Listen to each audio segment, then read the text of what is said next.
إن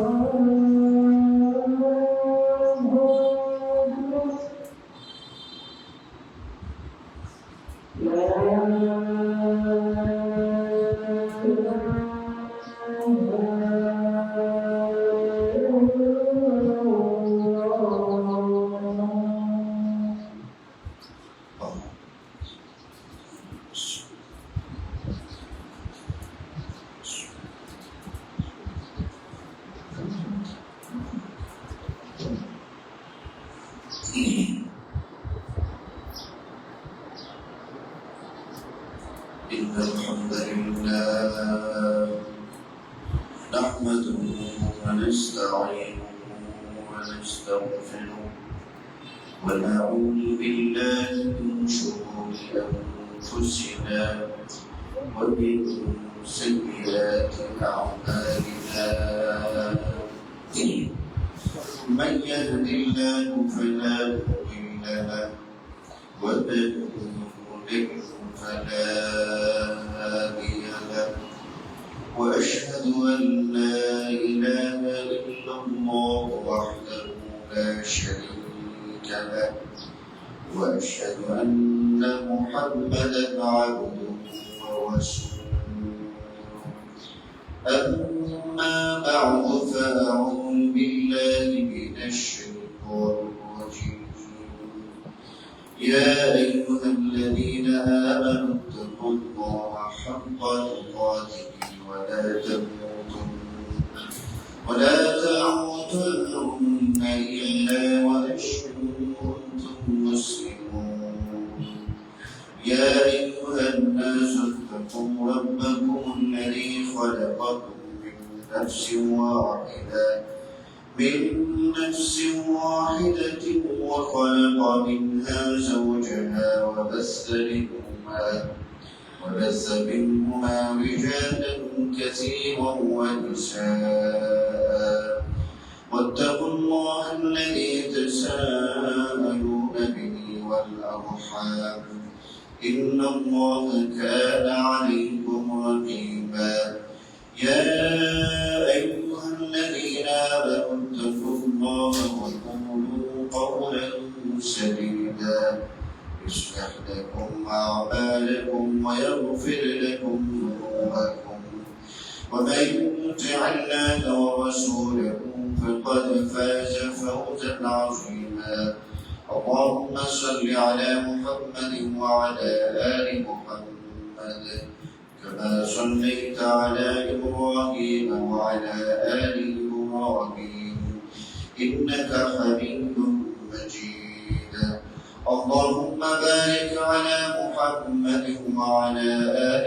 محمد كما باركت على إبراهيم وعلى آل إبراهيم إنك حميد مجيد সমস্ত প্রশংসা মহান আল্লাহ রাব্বুল আলামিনের জন্য যিনি আমাদেরকে বায়তুস সুন্নাহ মসজিদ এন্ড ইসলামিক সেন্টারে জুমার সালাত আদায় করার উদ্দেশ্যে সমবেত হওয়ার তৌফিক দিয়েছেন আমরা বলি আলহামদুলিল্লাহ দুরূদ ও সালাম প্রেরণ করছি বিশ্ব মানবতার মহান শিক্ষক রাহমাতুল আলামিন মুহাম্মদুর রাসূলুল্লাহ সাল্লাল্লাহু আলাইহি ওয়াসাল্লামের উপর যার আনিত বিধান অনুসরণ করার মাধ্যমে রয়েছে মানব জাতির জন্য ইহকালীন কল্যাণ এবং পরকালীন মুক্তি।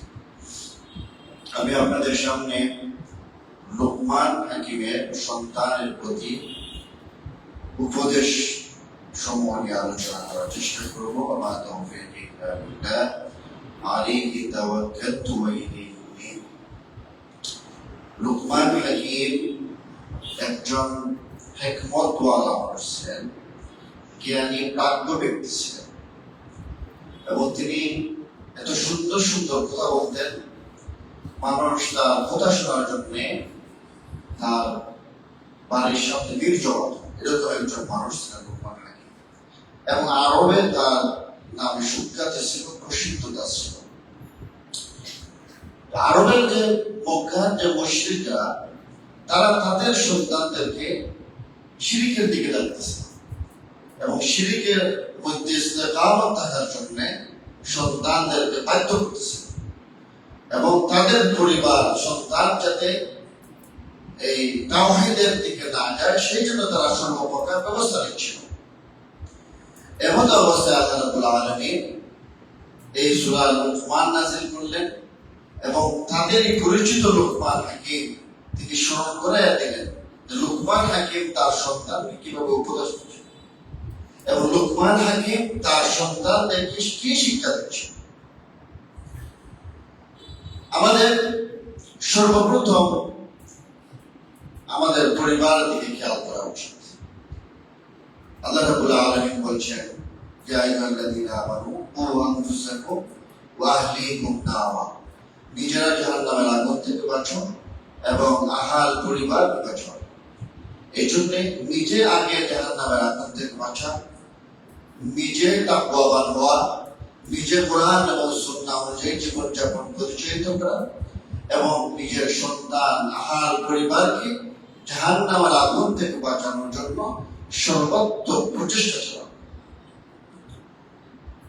আপনি দেখেন না বর্তমান সমাজ পরিবার সন্তানকে কোরআনের শিক্ষা দিতেছে না, কোরআনের বাণী শোনাচ্ছে না, রাসূলুল্লাহ সাল্লাল্লাহু আলাইহি ওয়াসাল্লামের পরিচয় করাচ্ছে না, তাওহীদ শিরকি শিখাচ্ছে না। এখন এমন সমাজ সে যেভাবেই হোক তার সন্তানকে বড় ধরনের কোন শিক্ষিত বানাবে।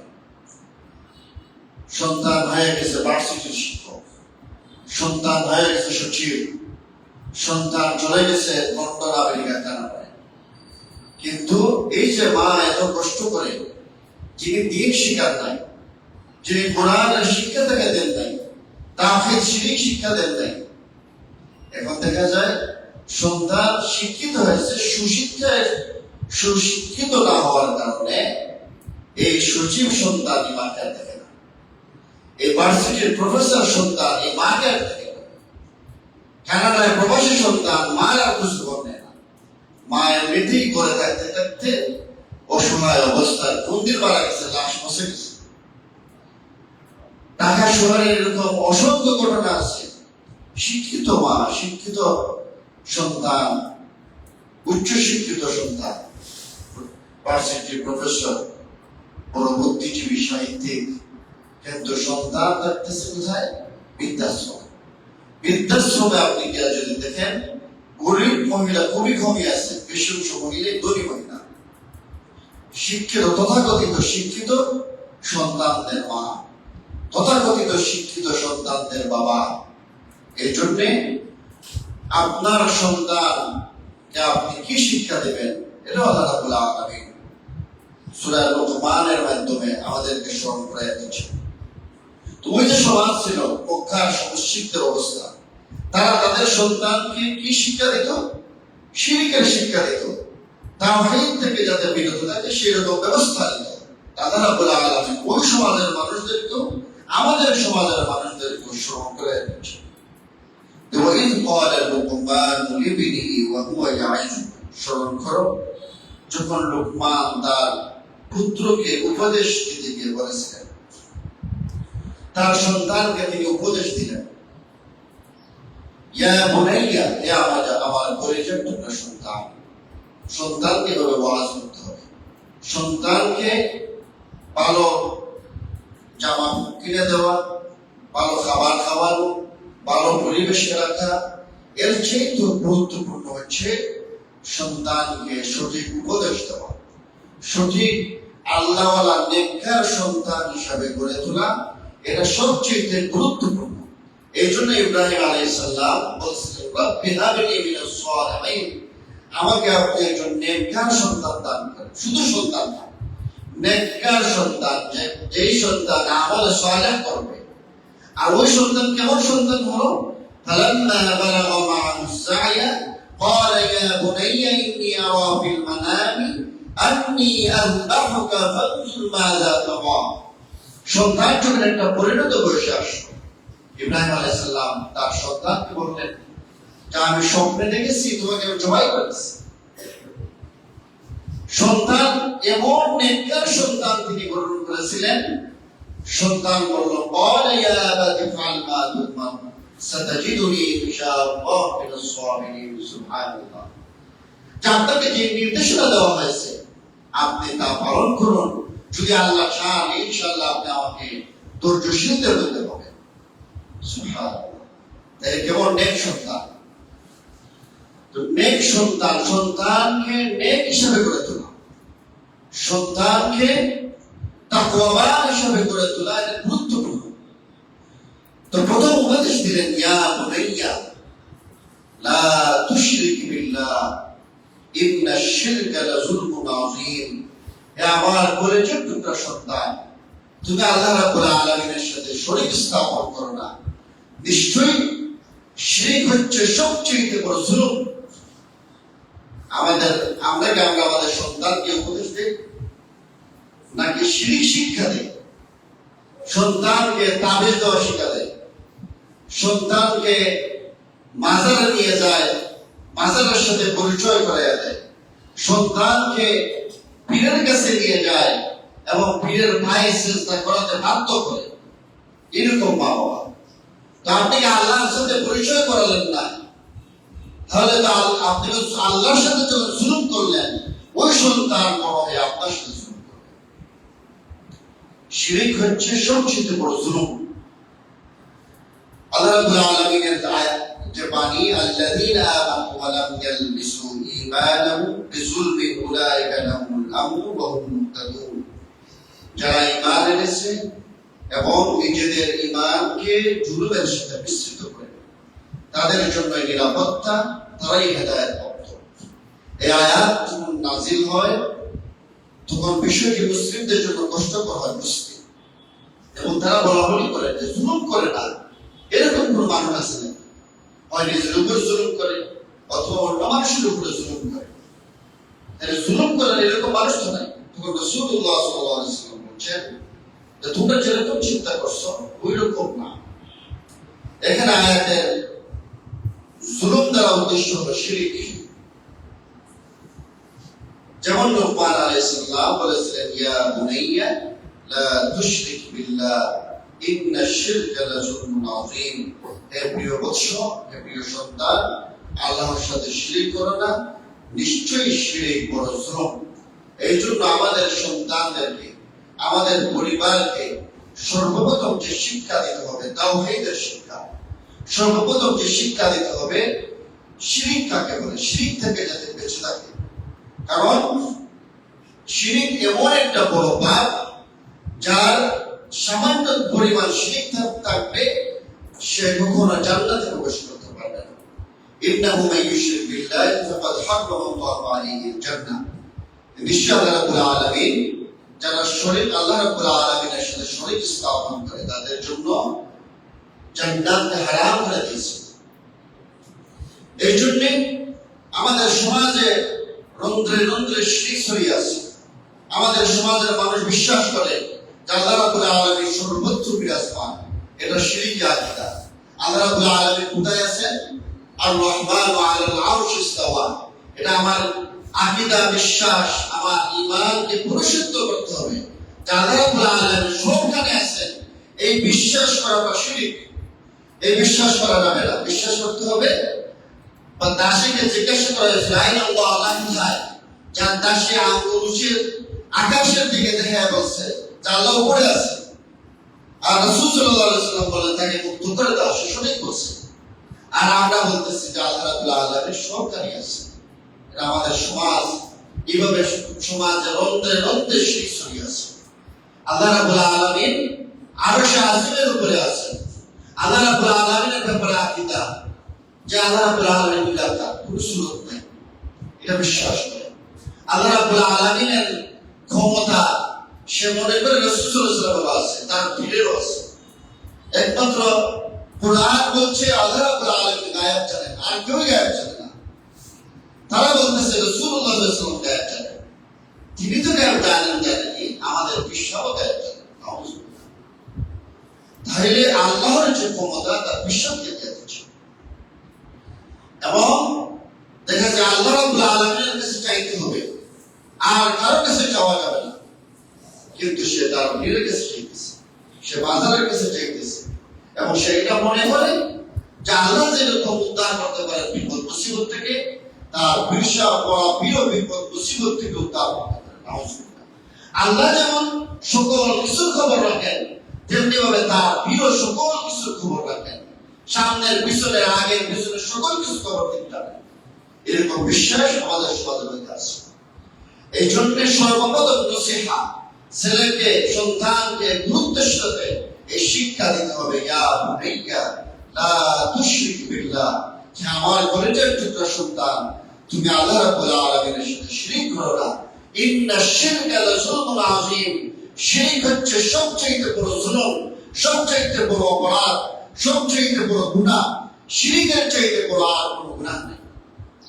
মানুষ হত্যার চাইতে বড় গুনাহ, জিনা করার চাইতে বড় গুনাহ, সুদ খাওয়ার চাইতে বড় গুনাহ, ঘুষ খাওয়ার চাইতে বড় গুনাহ, আর যত ধরনের গুনাহ আছে সব গুনার চাইতে বড় গুনাহ হচ্ছে আল্লাহ রাব্বুল আলামিনের সাথে শরীক স্থাপন করা। এটা সবচেয়ে বড় জুলুম। দ্বিতীয় উপদেশ লুকমান হাকিম তার সন্তানকে দিয়েছেন, ووصينا الإنسان بوالديه حملته أمه وهنا على وهن وفصاله في عامين أن اشكر لي ولوالديك إلي المصير। আল্লাহ রাব্বুল আলামিন বলছেন, আর আমি মানুষকে তার পিতামাতার ব্যাপারে সদাচরণের নির্দেশ দিয়েছি। তার মা কষ্ট করে, কষ্টের পর কষ্ট ভোগ করে, তাকে গর্ভধারণ করে, তার দুধ চালানো হয় 2 বছরে। সুতরাং তোমরা আমার এবং তোমার পিতামাতার শুকরিয়া আদায় করো, আল্লাহর শুকরিয়া আদায় করো এবং তোমার পিতামাতার শুকরিয়া আদায় করো।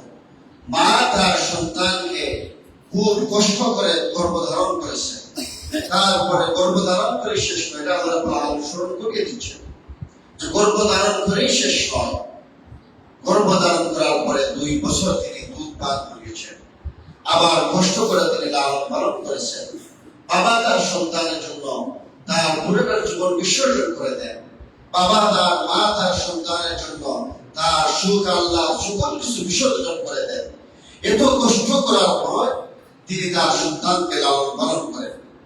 এই জন্য আল্লাহ রাব্বুল আলামিন নির্দেশ দিয়েছেন যে তাদের ব্যাপারে সদাচরণ করো, এমন সদাচরণ তারা যেন খুব সুন্দর না করে, এমন সদাচরণ করার নির্দেশ দিয়েছেন। এবং তার শুকরিয়া আদায় করতে হবে যে তারা যে কষ্ট করছেন, তারা যে বিপদ মুসিবতে, আমার এমন বিপদ মুসিবত যে সময় আমার কথা বলার কোনো এখতিয়ার ছিল না, কথা বলার কোনো শক্তি ছিল না, আমার কোনো জ্ঞান বুদ্ধি কিছুই ছিল না, এমন অবস্থায় তারা আমাদেরকে লালন পালন করেছে। এই জন্য মা বাবা যাদের নাই দোয়া করতে হবে, রব্বির হামহুমা কামা রাব্বায়ানি সগীরা, দোয়া করতে হবে। মা বাবার যথাযথ হক আদায় করতে হবে। এবং মা বাবা কি গুরুত্বপূর্ণ একটা সম্পদ। এই সম্পদ কখন বোঝা যায়? যখন আপনি বিয়ে করছেন, বিয়ে করেন নাই, তখন আপনি বুঝতে পারবেন না মা বাবা কেমন সম্পদ। যখন বিয়ে করে ফেলবেন, আপনার নিজের সন্তানাদি হয়ে যাবে, তখন আপনি মিলাইয়া দেখবেন আপনার কেমন আপনার সন্তানের প্রতি টান, আপনার কেমন আপনার সন্তানের প্রতি মহব্বত, ভালোবাসা।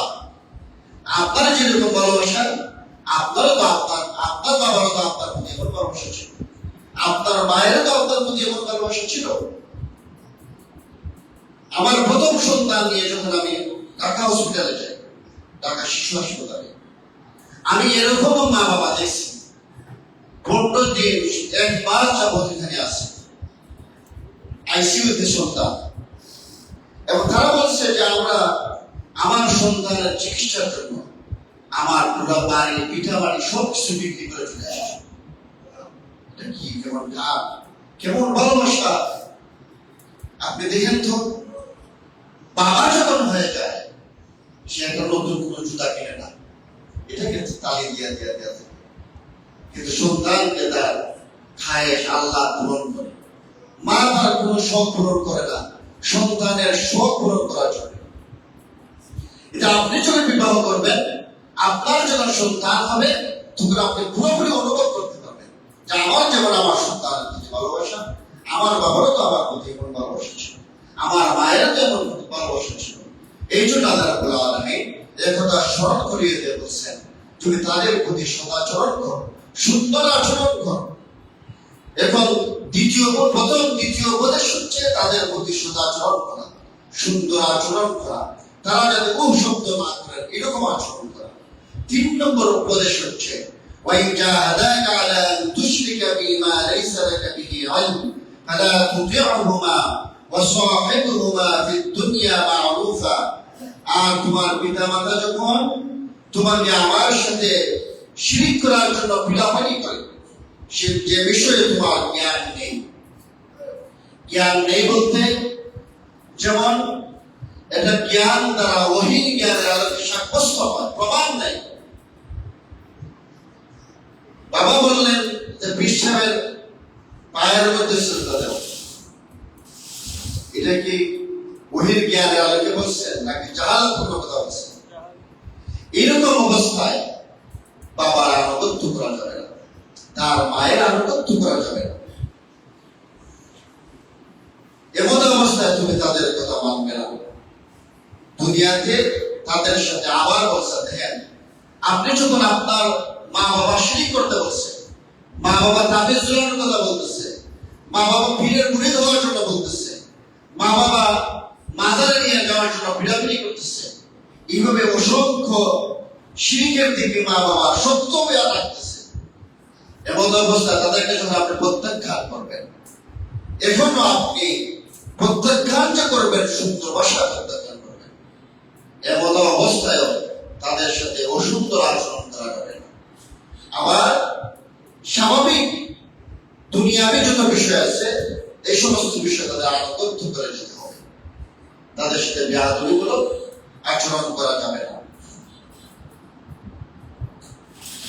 যেমন রাসূলুল্লাহ সাল্লাল্লাহু আলাইহি ওয়াসাল্লাম বলেছেন, লা তাআতা ফি মাসিয়াতিল্লাহ ইন্নামা তাআতু ফিল মা'রুফ। আল্লাহর নাফরমানিমূলক কাজে আনুগত্য নেই, আনুগত্য কেবল ভালো এবং বৈধ কাজে।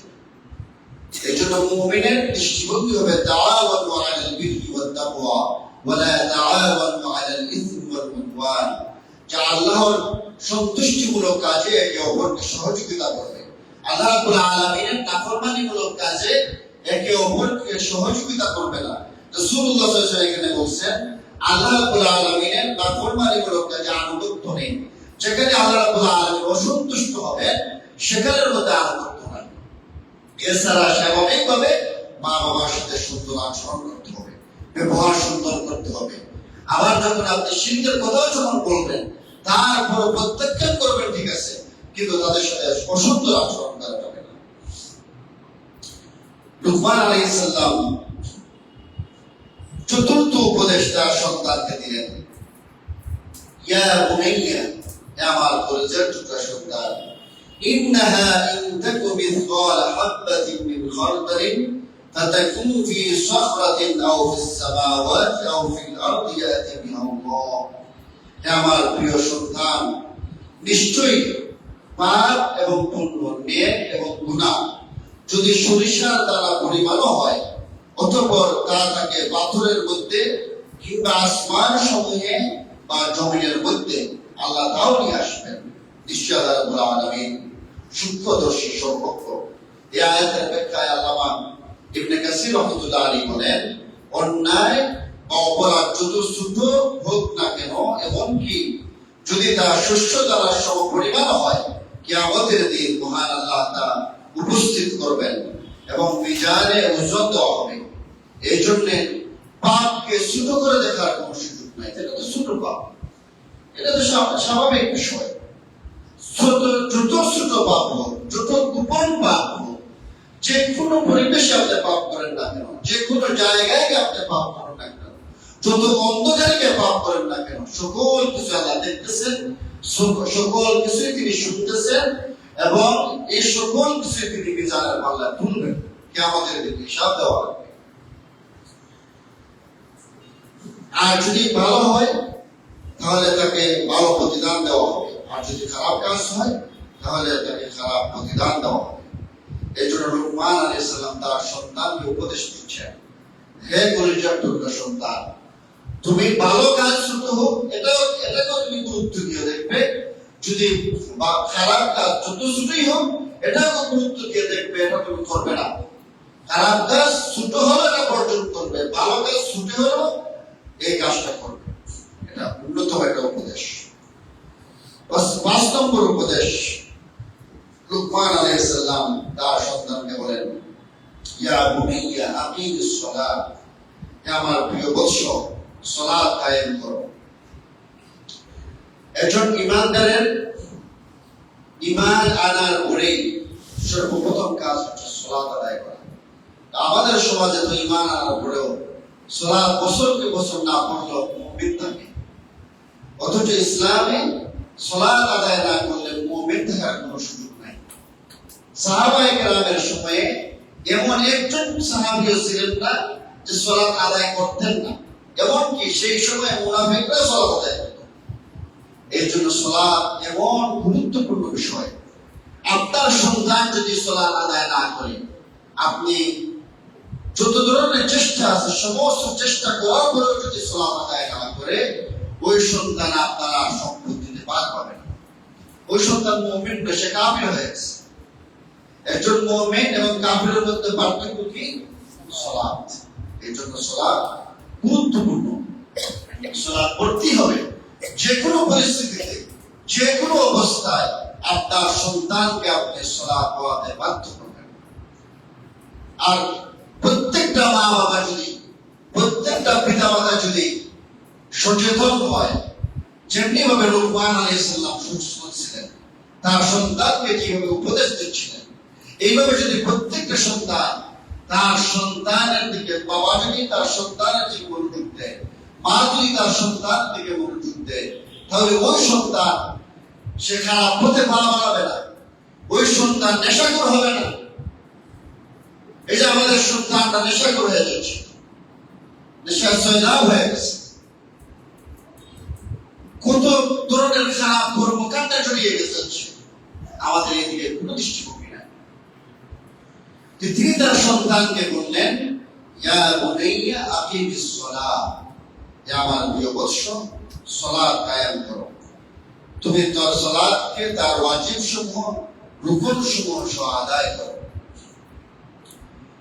তারপরে লুকমান আলাইহিস সালাম সন্তানকে বললেন, ওয়া'মুর বিল মা'রুফ ওয়ানহা আনিল মুনকার, তুমি ভালো কাজের আদেশ দাও এবং মন্দ কাজ থেকে মানুষকে নিষেধ করো। প্রত্যেকটা মুমিনের দায়িত্ব হচ্ছে মানুষকে সৎ কাজের আদেশ দেওয়া, অসৎ কাজ থেকে বিরত রাখা। এখন প্রত্যেকটা ছেলে যদি, ইয়ং জেনারেশন, আপনার সন্তান সে 6 পড়তেছে, 8 পড়তেছে, 9 পড়তেছে, সে যদি তার সহপাঠীকে সৎ কাজের, প্রতিদিনই সৎ কাজের আদেশ দেয়, প্রতিদিনই অসৎ কাজ থেকে মানুষকে নিষেধ করে, তাহলে ওই ছেলে তো আর খারাপ পথে পা বাড়াবে না। কারণ সে তো দায়ী আল্লাহ হয়ে গেছে, সে তো মানুষকে আল্লাহর দিকে আহ্বান করতেছে। তার নিজের দিকে এটা আসবে যে আমি তো মানুষকে সালাতের দিকে ডাকি, আমি তো ধূমপান করতে নিষেধ করি, আমি তো নেশা করতে নিষেধ করি, আমি তো গান বাজনা করতে নিষেধ করি, আমি কি বলবো? আপনি যদি দাওয়া দেন, আপনি দাওয়া দিলে আপনি দেখবেন অনেক অপরাধ থেকে বেঁচে যাবেন। সূরা আল আসরের মধ্যে আল্লাহ রাব্বুল আলামিন 4 ধরনের মানুষের কথা বলছেন। এই 4 ধরনের 4টা গুণ যদি আপনার মধ্যে না থাকে, আপনি ক্ষতিগ্রস্ত, অর্থাৎ আপনি জাহান্নামী। নিজে ঈমান আনা, নিজে আমলে সালেহ করা, ইল্লাল্লাযীনা আমানু ওয়া আমিলুস সালিহাত ওয়া তাওয়াসাউ বিল হাক্কি ওয়া তাওয়াসাউ বিস সাবর। দুইটা হচ্ছে যে মানুষকে হকের দিকে আহ্বান করা। আমরা হকের দিকে মানুষকে দাওয়া দেই না, মানুষকে হকের দিকে আহ্বান করি না।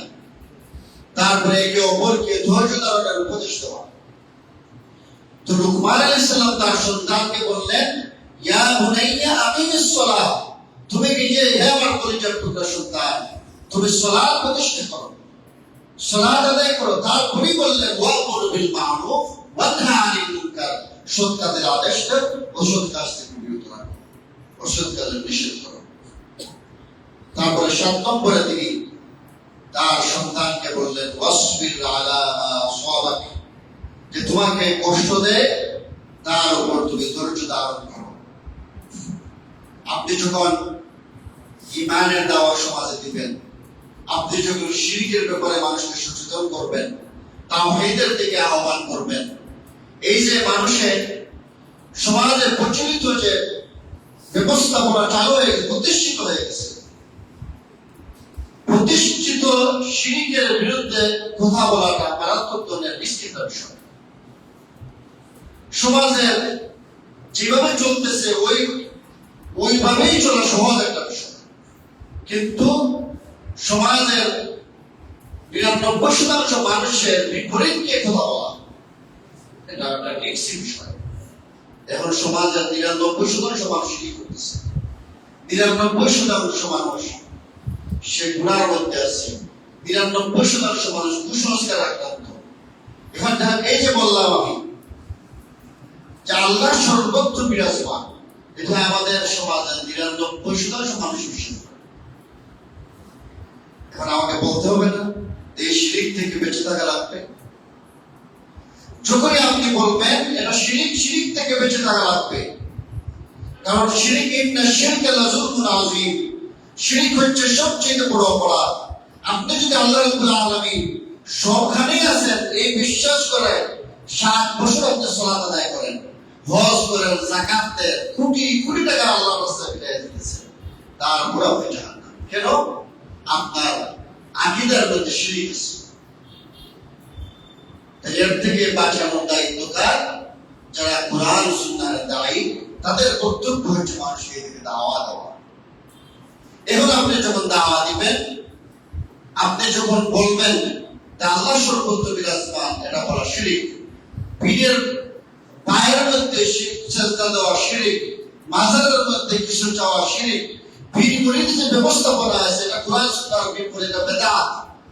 এবং পীরকে এইভাবে মানা, পীরের প্রতি যেভাবে আমাদের সমাজের মধ্যে চিন্তাধারা আছে, অসংখ্য চিন্তাধারা, শিরিকি চিন্তাধারা, এই সমস্ত বিষয় যখন আপনি সতর্ক করবেন, এটা সৎ কাজের আদেশ, ওয়া'মুর বিল মা'রুফ ওয়া নাহি আনিল মুনকার, তখন দেখবেন আপনার প্রতি অপবাদ আসবে, আপনার বিরুদ্ধে মানুষ কথা বলবে, কুৎসারণা করবে, আপনাকে প্রতিহত করার চেষ্টা করবে, আপনাকে বিভিন্ন ধরনের অপবাদ দিবে। যেমনিভাবে মুহাম্মদুর রাসূলুল্লাহ সাল্লাল্লাহু আলাইহি ওয়াসাল্লাম অপবাদ দিয়েছিল পাগল বলে, জাদুকর বলে।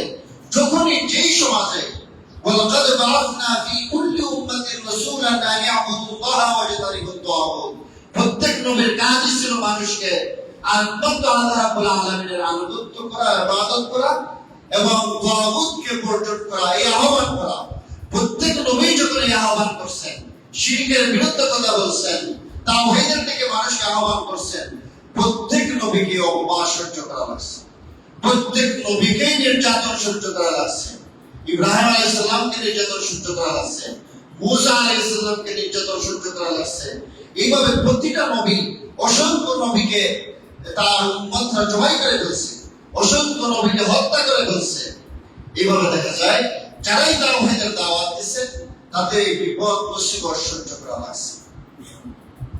এই জন্য যখন ওয়া'মুর বিল মা'রুফ ওয়া নাহি আনিল মুনকার, সৎ কাজের আদেশ দিবেন, অসৎ কাজের নিষেধ দিবেন, সমাজ থেকে বিভিন্ন ধরনের যারা শিরিক করে, যারা বেদাত করে, যারা আল্লাহর নাফরমানিমূলক কাজ করে, এরাই আপনাকে অপবাদ দিবে, এরা আপনার বিরুদ্ধে ষড়যন্ত্র করবে। এমন অবস্থায় করণীয় কি? তখন লোকমান আলাইহিস সালাম বলছেন ওয়াসবির আলা মা আসাবা, যে তোমাকে কষ্ট দেয় তার উপর তুমি ধৈর্য ধারণ করো। এই আয়াত দ্বারা স্পষ্ট হয়ে যায় যারা ভালো কাজের আদেশ দিবে, খারাপ এবং মন্দ কাজ হতে মানুষকে নিষেধ করবে। দেখেন যে ব্যক্তি সমাজে যেই রকম চলতেছে, আসমানের উপরের কাহিনী বর্ণনা করতেছে,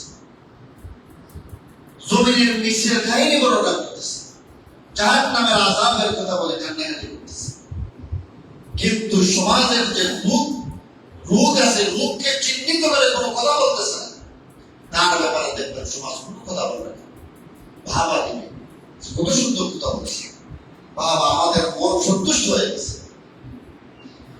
তাহলে এই আয়াত দ্বারা স্পষ্ট হয়ে যায় যারাই তার সৎ কাজের আদেশ দিবে, অসৎ কাজ থেকে মানুষকে বিরত রাখবে, নিষেধ দিবে, তাকে অবশ্যই কষ্টের সম্মুখীন হওয়া লাগবে। তাকে অগ্নি পরীক্ষা দিতে হবে। আপনার দাওয়াতি কাজ যত বেশি অ্যাক্টিভ হবে, যত বেশি জোরালো হবে, আপনি যত বেশি জোরালো হয়ে দাওয়াতি কাজ করবেন, আপনার বিরুদ্ধে তত বেশি উচ্চারণ করা হবে, তত বেশি আপনার বিরুদ্ধে কথা বলা হবে, তত বেশি আপনাকে কষ্ট দেওয়া হবে। এই জন্য এটা শিক্ষা। যে ব্যক্তি কথা বলে না, যে ব্যক্তি সমাজে কোনো কাজ করে না, ওই ব্যক্তিকে কোনো ভুল আছে, কোন কথাই বলে না। বাজারে আসে, বাজার করে আবার বাড়িতে চলে যায়, সমাজে কোনো কাজ নেই। ওই ব্যক্তির কি কোনো ভুল আছে? যে ব্যক্তি কোনো কথাই বলে, তার কোনো ভুলই নেই। যে ব্যক্তি কথা বলে, তার হয়তো যেটা শুদ্ধ হবে অথবা ভুল হবে। এই জন্য রাসূলুল্লাহ সাল্লাল্লাহু আলাইহি ওয়াসাল্লাম বলেছেন, যে মুমিন মানুষের সঙ্গে মেলামেশা করে এবং তাদের কষ্টের উপর ধৈর্য ধারণ করে, তার প্রতিদান সেই মুমিনের চেয়ে অধিক যে মানুষের সঙ্গে মেলামেশা করে না এবং তাদের কষ্টের উপর ধৈর্য ধারণ করে না। দুই রকম মুমিন। এক মুমিন মানুষের সাথে চলাফেরা করতেছে, আরেক মুমিন মানুষের সাথে চলাফেরাই করে না।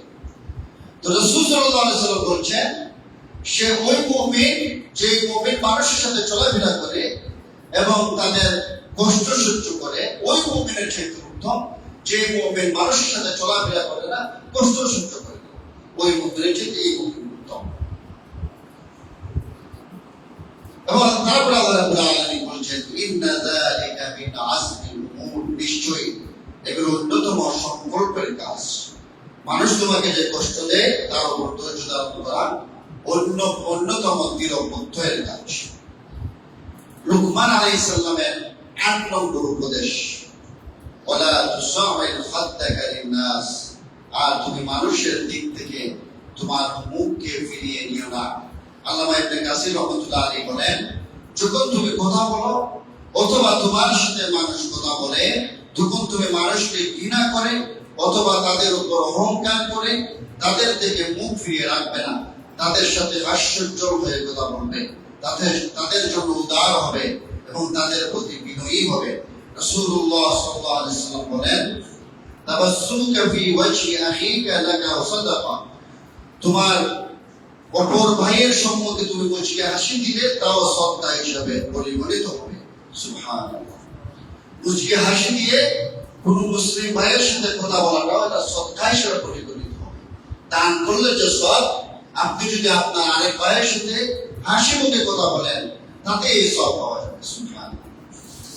৯ নম্বর উপদেশ, ওয়ালা তামশি ফিল আরদি মারহা, অহংকার এবং হঠকারিতা প্রদর্শন করে জমিনে হাঁটা চলা করবে না।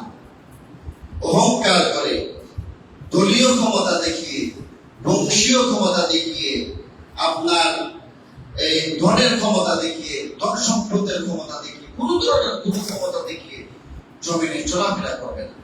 ওয়ালা তামশি ফিল আরদি মারহা। অন্যতম রাব্বুল আলামিন বলছেন, ওয়ালা তুসাইল খাদ্দাকা লিন-নাস ওয়ালা তামশি ফিল আরদি মারহা। আল্লাহ রাব্বুল আলামিন কোরআনের বিভিন্ন জায়গায় অহংকার করে চলাফেরা করতে নিষেধ করেছেন। আবার আল্লাহ রাব্বুল আলামিনের যারা প্রিয় বান্দা, তারা জমিনে যখন বিচরণ করে, আল্লাহ রাব্বুল আলামিন বলছেন, ওয়া ইবাদুর রাহমানিল্লাযীনা ইয়ামশুনা আলাল আরদি হাওনা, যখন রহমানের বান্দারা জমিনে বিচরণ করে, তারা অত্যন্ত বিনয়বরত অবস্থায় জমিনে বিচরণ করে, অহংকার প্রদর্শন করে চলে না। অসংখ্য মানুষ আছে, তাকে কথা বললেই তুমি আমার চিনো, আমার বাবা জানো, এইরকম দম্ভ করে চলাফেরা করে। ওয়ালা তামশি ফিল আরদি মারহা, অহংকার এবং হঠকারিতা করে প্রদর্শন করে জমিনে হাঁটাচলা করো না। কারণ এ ধরনের কাজের কারণে আল্লাহ তোমাকে অপছন্দ করবে। এই কারণেই আল্লাহ রাব্বুল আলামিন বলছেন, ইন্নাল্লাহা লা ইউহিব্বু কুল্লা মুখতারিন ফাখুর, নিশ্চয়ই আল্লাহ কোন দাম্ভিক অহংকারীকে পছন্দ করেন না। এই জন্য আল্লাহ রাব্বুল আলামিন তিনি মানুষের কার কেমন ধন সম্পত্তি আছে এগুলো দেখেন না, কার কেমন দলীয় ক্ষমতা আছে, তার গোষ্ঠীগত ক্ষমতা আছে, এটা দলীয় ক্ষমতা দেখান। এই যে বংশীয় ক্ষমতা দেখানো, এটা আমাদের সমাজে প্রচলিত না। বংশীয় ক্ষমতা দেখানো এটাকে আসাবিয়াত বলে। কেউ যদি তার এই যে আসাবিয়াতের উপরে মারা যায়, সে জাহিলিয়াতের মৃত্যুবরণ করবে। রাসূলুল্লাহ সাল্লাল্লাহু আলাইহি ওয়াসাল্লাম গোষ্ঠী আপনার রক্ত সম্পর্কিত আত্মীয়, তাদের প্রতি সুন্দর আচরণ করা, এটা কোরআন এবং রাসূলুল্লাহ সাল্লাল্লাহু আলাইহি ওয়াসাল্লাম হাদিসের নির্দেশ। সুন্দর আচরণ করবে। কিন্তু দেখা গেছে আসাবিয়াত কাকে বলে? যখন আপনার রক্তের সম্পর্ক আত্মীয়, আপনার গোষ্ঠী, সে অন্যায় কাজ করতেছে, আপনি এই অন্যায় কাজের সাথে সহযোগিতা করেন। অন্যায় কোনো কাজে মাইর কাছে বাজারে, আপনি আপনার গোষ্ঠী এই জন্য সে অন্যায়, তারপরে আপনি তার জন্য লড়াই করার জন্য বাজারে চলে আসছেন, এটাকে আসাবিয়াত বলে। এই আসাবিয়াতের উপরে মৃত্যুবরণ করা জাহিলিয়াতের মৃত্যুবরণ করা। ইন্নাল্লাহা লা ইউহিব্বু কুল্লা মুখতালিন ফখুর, নিশ্চয়ই আল্লাহ রাব্বুল আলামিন কোনো দাম্ভিক এবং অহংকারী পছন্দ করেন না। ইন্নাল্লাহা লা ইয়ানজুরু ইলা সুওয়ারিকুম ওয়া আমওয়ালিকুম ওয়ালাকিন ইয়ানজুরু ইলা কুলুবিকুম ওয়া আমালিকুম। যে আল্লাহ রাব্বুল আলামিন তোমার চেহারা সুরত দেখেন না, তোমার ধন সম্পদ কেমন আছে এগুলো থেকে দেখেন না। ওয়ালাকিন ইয়ানজুরু ইলা কুলুবিকুম ওয়া আমালিকুম, তিনি দেখেন তোমার কলবের অবস্থা, তিনি দেখেন তোমার আমালের অবস্থা। এই জন্য আল্লাহ রাব্বুল আলামিনের কাছে ওই ব্যক্তি সম্মানিত যার তাকওয়া যত বেশি, সেই ব্যক্তি তত বেশি সম্মানিত। ইন্না আকরামাকুম ইনদাল্লাহি আতকাকুম, যে আল্লাহ রাব্বুল আলামিনের কাছে যে ব্যক্তি তাকওয়াবান, সেই ব্যক্তি হচ্ছে বেশি মর্যাদাবান। এই জন্য রাসূলুল্লাহ সাল্লাল্লাহু আলাইহি ওয়াসাল্লামের হাদিস আছে যে এক ব্যক্তি তাকে সমাজ বসতে দেয় না। কেন বসতে দেয় না? তার পোশাক সেরকম ভালো পোশাক না, তার ময়লাযুক্ত পোশাক, তাকে সমাজ বসতে দেয় না, সম্মান মর্যাদা দেয় না। সম্মান মর্যাদা সমাজে কাকে দেয়? যার দৌলত বেশি, লন্ডনের সাহেব, আমেরিকার সাহেব, কোটিপতি, তার সালামের প্রভাব নাই। কেন সালাম দেয়? তার দৌলত থেকে সালাম দিচ্ছে। এটাও কিয়ামতের আলামত, যে কিয়ামতের একটা আলামত হচ্ছে তার মুসলিম থেকে সালাম দিবে না। মুমিন এই জন্য সালাম দিবে না, সালাম দিবে কি জন্য? তার চেহারা সুরত দেখে। অথচ রাসূলুল্লাহ সাল্লাল্লাহু আলাইহি ওয়াসাল্লাম হাদিসে কি জানলাম? ইন্নাল্লাহা লা ইয়ানজুরু ইলা সুওয়ারিকুম ওয়া আমওয়ালিকুম, তিনি তোমার চেহারাও দেখেন না, তোমার ধন সম্পদ দেখেন না।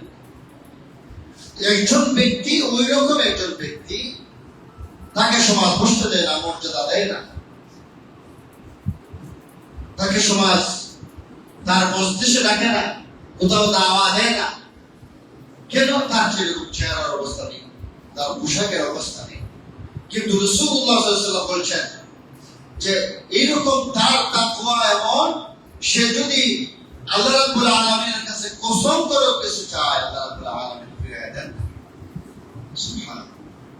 এইজন্য ইন্না আকরামাকুম ইনদাল্লাহি আতকাকুম, আল্লাহ রাব্বুল আলামিনের কাছে সম্মানিত ওই ব্যক্তি যার তাকওয়া বেশি। এই জন্য এই যে দুনিয়ার যশ খ্যাতি, এই যে সম্পদ, মর্যাদা, খ্যাতি, পাওয়ার, ওয়াল হায়াতুদ দুনিয়া ইল্লা মাতাউল গুরুর, দুনিয়ার জীবন খেল তামাশা, ধোঁকা ছাড়া কিছুই না। আপনার দলীয় পাওয়ারও ধোঁকা, আপনার ধন সম্পত্তিও ধোঁকা, আপনার গোষ্ঠীগত মর্যাদাও ধোঁকা, আপনার যে এই দুনিয়ার যত কিছু অর্জন করছে সকল কিছুই ধোঁকা। একমাত্র আপনি যদি তাকওয়া অর্জন করেন, আল্লাহর জন্য যদি কাজ করে যান, ইন্না আকরামাকুম ইনদাল্লাহি আতকাকুম, যে ব্যক্তি তাকওয়াবান সেই ব্যক্তি মর্যাদাবান, সেই ব্যক্তি সম্মানিত। এই জন্য একজন মুমিন কখনোই অহংকার করে চলবে না, দম্ভ করে চলবে না। 10 নম্বর উপদেশ দিলেন, নমনীয় হয়ে হাঁটাচলা করা, ওয়াবসিত ফি মাশিক, আর তোমার চলার ক্ষেত্রে মধ্যম পন্থা অবলম্বন করো। তুমি তোমার চলাচলে স্বাভাবিক চলাচল করো, খুব দ্রুত হাঁটবে না, আবার একেবারে মন্থর গতিতেও না, মধ্যম পন্থায় চলাচল করবে। তোমার চলাচলে যেন কোনো প্রকার সীমালঙ্ঘন না হয়।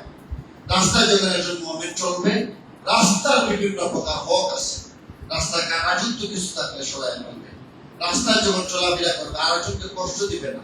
আপনি গাড়ি চালাই যেতেছেন, আপনি পানি আছেন, এখানে আরেকজন ভদ্রলোক যাচ্ছে, আপনি তাকে বিজয় চলে গেলেন, এখানে আপনার দৃষ্টিভঙ্গি দিয়ে নাই, এটা রাস্তার হক। একজন মুমিনকে দেখে সালাম দিবেন, একজন মুমিনের নারী যাচ্ছে চোখ নামায় যাবেন। আমাদের তো অবস্থা, নারী গেলে আবার ফিরে দেখে, বন্ধু আবার তার মাথাটা ঘুরে দেয় বলে দেখো কে গেছে। রাস্তায় যখন চলাফেরা করবে, সে রাস্তার যে সমস্ত হক আছে এগুলো হক আদায় করে রাস্তায় চলাফেরা করবে। 11 নম্বর উপদেশ দিলেন, নরম সুরে কথা বলা। লোকমান হাকিম তার ছেলেকে নরম সুরে কথা বলতে আদেশ দেন। দুধ মিন সাউতিক, তোমার আওয়াজকে নিচু করো, খুব উঁচু করে কথা বলো না। ইন্না আনকারাল আসওয়াতি লাসাউতুল হামির, নিশ্চয় সবচেয়ে নিকৃষ্ট আওয়াজ গাধার আওয়াজ। এই যে খুব উঁচু করে কথা বলা, খুব জোরে জোরে কথা বলা, এটা গাধা রাব্বুল আলামিন গাধার সুরের সাথে তুলনা করেছেন। ইন্না আনকারাল আসওয়াতি লাসাউতুল হামির।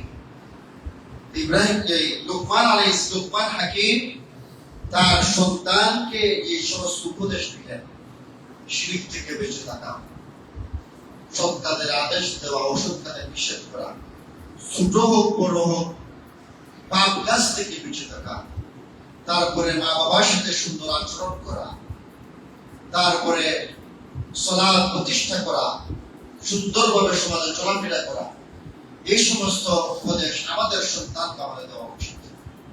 আমাদের সন্তানের দিকে আমাদের মনোযোগ দেওয়া উচিত। আমার মেয়ে হোক ছেলে হোক, তাদের প্রতি আমাদের মনোযোগ দেওয়া উচিত। আল্লাহ রাব্বুল আলামিন যেন আমাদেরকে চক্ষু শীতলকারী সন্তান দান করেন, আমিন। চক্ষু শীতলকারী স্ত্রী দান করেন, আমিন। والذين يقولون ربنا هب لنا من ازواجنا وذرياتنا قرة اعين واجعلنا للمتقين اماما। আপনার সন্তান যদি আপনাকে কষ্ট দেয়, আপনার সন্তান যদি আপনাকে আঘাত দেয়, আপনি তার জন্য দোয়া করবেন না, আপনি দোয়া করবেন এবং মিষ্টি ভাষায়, সুন্দর ভাষায় লোকমান হাকিমের মতো তাকে উপদেশ দেবেন, তাকে সঙ্গ দিবেন, তাকে ভালো ভালো কাজ করার পরামর্শ দিবেন এবং ভালো ভালো কাজে তার সাথে যাবেন। আল্লাহ রাব্বুল আলামিন তৌফিক দান করুন, আমিন। ওয়া আখিরু দাওয়ানা আলহামদুলিল্লাহি রাব্বিল আলামিন।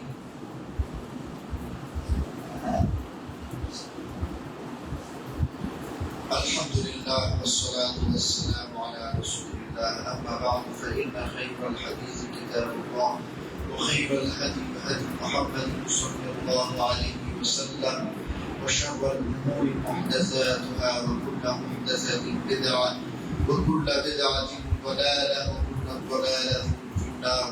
قال الله تعالى إن الله وملائكته يصلون على النبي يا أيها الذين آمنوا صلوا عليه وسلموا تسليما.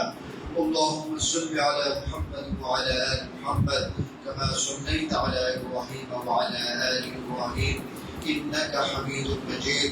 اللهم بارك على محمد وعلى آل محمد كما باركت على إبراهيم وعلى آل إبراهيم إنك حميد مجيد. আল্লাহ রাব্বুল আলামিন আমাদের জীবনের সমস্ত গুনাহকে মাফ করে দেন। আল্লাহ রাব্বুল আলামিন আমাদের ছোট গুনাহ মাফ করে দেন, আমাদের বড় গুনাহ মাফ করে দেন, আমাদের প্রকাশ্য গুনাহ মাফ করে দেন, আমাদের গোপন গুনাহ মাফ করে দেন। রব্বানা যালামনা আনফুসানা ওয়া ইন লাম তাগফির লানা ওয়া তারহামনা লানাকুনান্না মিনাল খাসিরিন। রব্বানা আতিনা ফিদ দুনিয়া হাসানা ওয়া ফিল আখিরাতি হাসানাতান ওয়া কিনা আযাবান নার। লোকমান হাকিম তার সন্তানকে যেভাবে উপদেশ দিয়েছিলেন, সন্তানকে যেভাবে গড়ে তুলেছিলেন, ইব্রাহিম আলাইহিস সালাম তার সন্তানকে যেভাবে গড়ে তুলেছিলেন, নবীগণ তার সন্তানদেরকে যেভাবে গড়ে তুলেছিলেন, সাহাবাইগণ তার সন্তানদেরকে যেভাবে গড়ে তুলেছিলেন, আল্লাহ রাব্বুল আলামিন আমাদের সন্তানকে এইভাবে গড়ে তোলার তৌফিক দান করেন। আমাদেরকে চক্ষু শীতলকারী সন্তান দান করেন, আমাদেরকে চক্ষু শীতলকারী স্ত্রী দান করেন, প্রশান্তিদায়ক স্ত্রী দান করেন। আপনি একটা জিনিস দেখেন, আমি একজনের সাথে একটু আগে কথা বলছি যে আমরা যদি অনেক বড় কোনো ব্যাপারে করি তাহলে দেখাশোনা কে করে? পরিবার। আপনার ধরনের বন্ধু বুঝতে পারে, আপনার পাড়া প্রতিবেশী তেমন বুঝতে পারে, আপনার স্ত্রী, সন্তান, আপনার ভাই। এই জন্যে আমাদের সর্বোচ্চ প্রায়োরিটি দেওয়া উচিত পরিবারকে। সর্বোচ্চ দৃষ্টি আমার পরিবারের দিকে দেওয়া উচিত।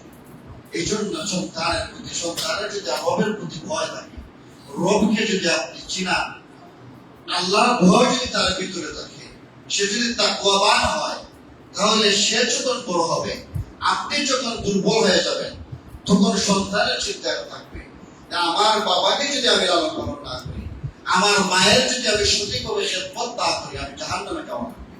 আল্লাহ রাব্বুল আলামিনের কাছে জবাবদিহি করা লাগবে। এই জন্য আমাদের এটা কর্তব্য, সবচেয়ে বড় দায়িত্ব,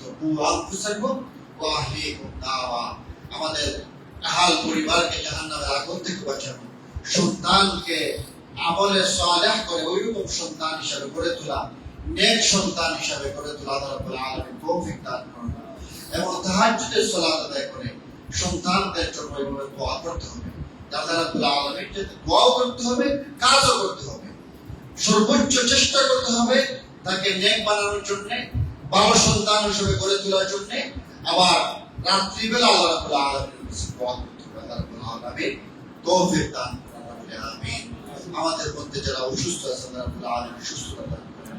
আমাদের মধ্যে যারা বিপদ মুসিবতে আছে আল্লাহ রাব্বুল আলামিন তাদের বিপদ মুসিবত দূর করে দেন। আমাদের মধ্যে যারা ঋণগ্রস্ত আছে তাদের ঋণ থেকে মুক্তি দান করেন।